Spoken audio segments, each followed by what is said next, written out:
Hello all, welcome to Sankranti Special Mom's Kitchen from Anjani's Wonder World. ఈ వీడియోలో చెక్కప్పాలు ఎలా చేసుకోవాలో చూద్దాము. మేము చెక్కప్పాలని 2 రకాలుగా చేశాము. ఆ 2 రెసిపీస్‌ని డీటెయిల్‌గా చెప్తాను. వీడియోని స్కిప్ చేయకుండా చివరి వరకు చూడండి. ఇక్కడ అమ్మ అప్పాలు చేయడం కోసం బియ్యపిండి జల్లెడ పడుతోంది. మేము చెక్కప్పాలు 2 రకాలుగా చేశామని చెప్పాను కదా. ఫస్ట్ దాంట్లో అల్లం పచ్చిమిర్చి పేస్ట్ వేసి చేశాము. దీనికోసం ముందుగా పచ్చిమిరపకాయలు కడిగి పక్కన పెట్టుకోవాలి. అలాగే అందులో అల్లం ముక్కల్ని మీరు ఇక్కడ చూస్తున్నారు కదా, ఈ సైజులో కట్ చేసుకోవాలి. అలాగే ఇందులో కొద్దిగా కరివేపాకు కూడా వేసి అన్నీ కలిపి గ్రైండ్ చేసుకోవాలి. ఇలా గ్రైండ్ చేసుకోవాలి.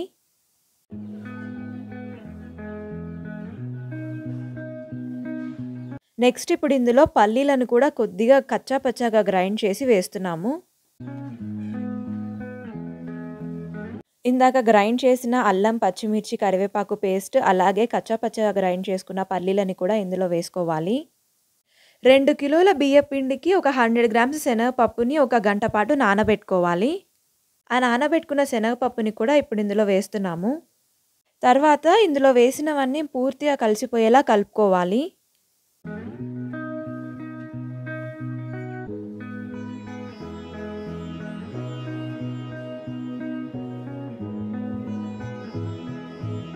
అలాగే ఇందులో ఒక టేబుల్ స్పూన్ వాము మరియు రుచికి సరిపడా ఉప్పు కూడా వేసి మొత్తం కలిసేలా కలుపుకోవాలి.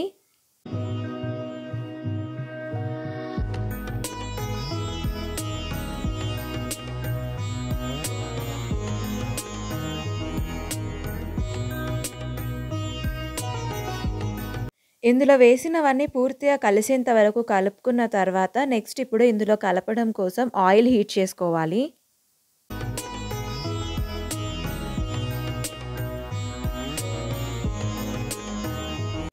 తర్వాత ఇందులో ఆ వేడి చేసుకున్న నూనెని కూడా పోసి మొత్తం కలిసేంత వరకు కలుపుకోవాలి. వేడి నూనె ఎందుకు పోసుకోవాలో నేను ఇంతకుముందు కారపూస వీడియోలో చెప్పాను. మీలో ఎంతమంది ఆ వీడియో చూశారు?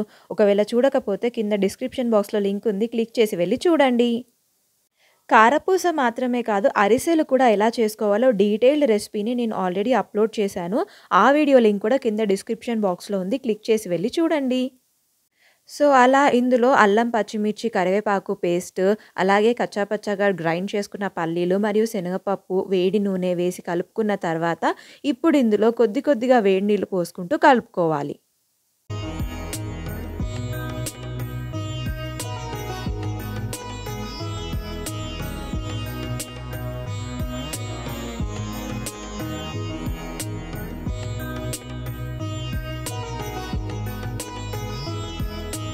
అలా అన్నీ వేసి మొత్తం కలిసేంత వరకు కలుపుకున్న తర్వాత ఆ పిండిని పక్కన పెట్టి మూత పెట్టుకోవాలి. కొద్దిగా పిండిని వేరే గిన్నెలోకి తీసుకొని కొద్దిగా వాటర్ యాడ్ చేసుకుంటూ అప్పాల పిండిలాగా కలుపుకోవాలి.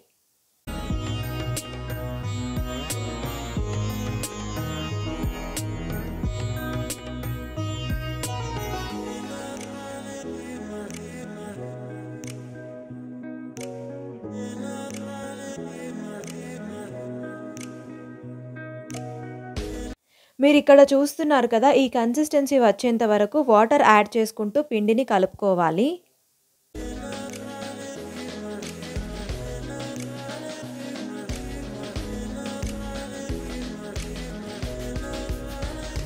అలా కలుపుకున్న పిండిని మనకు కావాల్సిన సైజులో ఇలా బాల్స్ లాగా చేసుకొని వాటిని పూరీ ప్రెస్లో పెట్టి అప్పాల్లాగా ఒత్తుకోవాలి.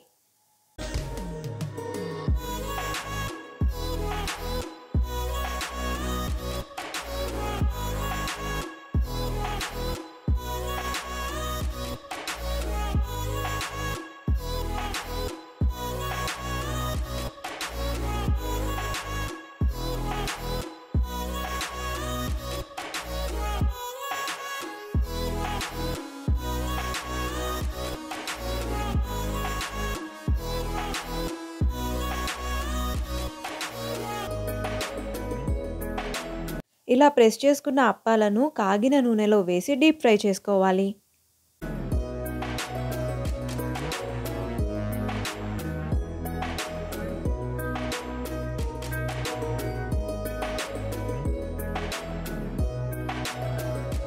వీడియో బిగినింగ్‌లో 2 రకాల అప్పాలు చేశామని చెప్పాను కదా! ఇవి మొదటి రకం. ఇప్పుడు రెండో రకం ఎలా చేసుకోవాలో చూద్దాము.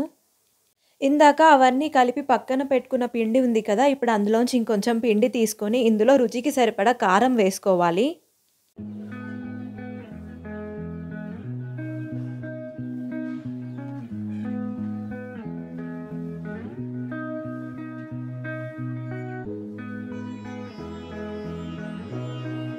వేసిన కారం మొత్తం కలిసేంత వరకు కలుపుకున్న తర్వాత ఇప్పుడు ఇందులో ఒక 2 టేబుల్ స్పూన్ల సగ్గుబియ్యం వేస్తున్నాము. ఈ సగ్గుబియ్యం ఒక అరగంట పాటు నానబెట్టుకోవాలి. అలా నానబెట్టుకున్న సగ్గుబియ్యాన్ని ఇప్పుడు ఇందులో వేసి మొత్తం కలిసేంత వరకు కలుపుకోవాలి.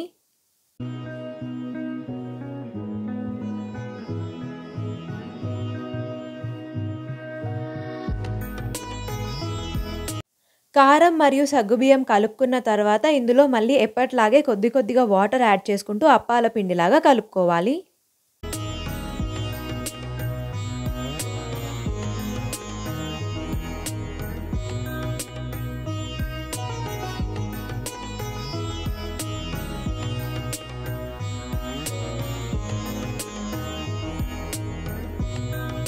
ఆ పిండిని చిన్న చిన్న బాల్స్ లాగా చేసుకొని వాటిని పూరీ ప్రెస్‌లో పెట్టి అప్పాల్లాగా ఒత్తి ఆయిల్‌లో వేసి డీప్ ఫ్రై చేసుకోవాలి.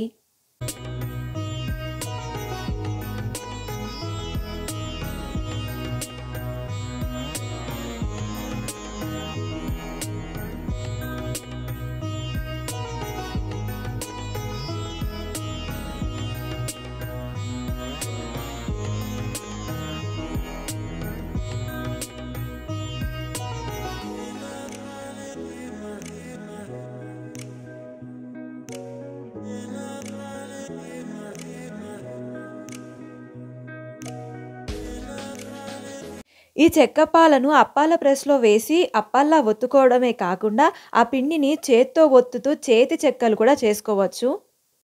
మీరిక్కడ చూస్తున్నారు కదా! ఇక్కడ అమ్మ అదే చేస్తోంది. మామూలు చెక్కప్పాలు కాకుండా మీరు ఎప్పుడైనా ఇలా చేత్తో చెక్కలు ట్రై చేశారా? ఒకవేళ చేయకపోతే ఇప్పుడు చూసారు కదా! చేసి చూడండి. ఎలా వచ్చాయో కామెంట్స్‌లో చెప్పండి.